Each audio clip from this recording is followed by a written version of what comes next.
আল্লাহ নবী সাল্লাল্লাহু আলাইহি ওয়াসাল্লাম বলেছে যে আলহামদুলিল্লাহ তামলাউল মিজান, যদি কেউ একবার আলহামদুলিল্লাহ বলে মিজানের পাল্লা ভারী করে দেবে।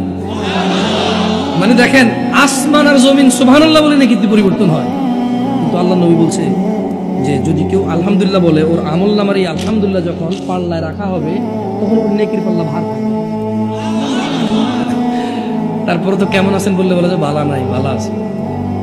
দুইটা কথা হয়ে গেছে, বালা নাই নিলে বালা আছে, এই তো চলতেছে, যাচ্ছে কোন রকম, আছি কোন রকম, এই তো না। কেমন আছেন, কেমন আছেন, আমি কল করি আপনাদের, কেমন কি করবো এখন, আমি রিং বাজাবো দুইবারের পর আপনারা সবাই রিসিভ করবেন জোরে, কেমন ক্রিং ক্রিং। মাশাআল্লাহ, ঠিক আছে ঠিক আছে, সাহাবাল্লাহ জাযাকুমুল্লাহ খাইর, ভালো নাকি? হ্যালো, আবার রিং করে, কেমন সবাই একসাথে রিসিভ করবেন, কেমন ক্রিং ক্রিং।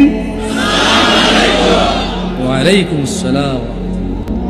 আচ্ছা, এখন ঘর, এটা আপনার ঘর, সবাই এখন বাসা আসবেন নিজ নিজ বাসা, কেমন এটা সবার বাসা।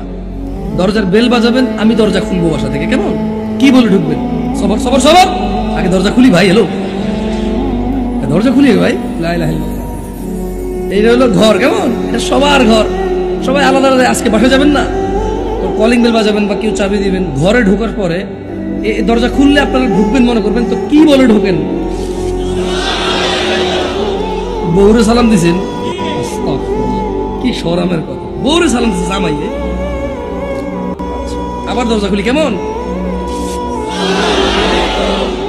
বাপে ছেলেরে সালাম দিছেন, কি কোন বাপ হইয়া ছেলেরে সালাম, হ্যাঁ কিছু শরম পাইছে।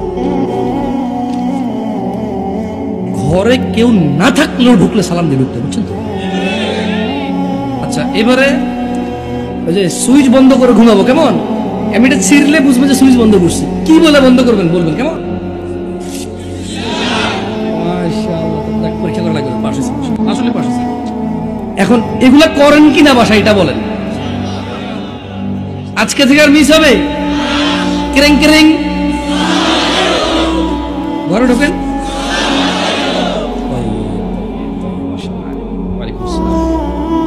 আল্লাহ জাকুম খায়র ইখওয়ান, আল্লাহ আপনাদের উত্তম প্রতিদান দান করুন।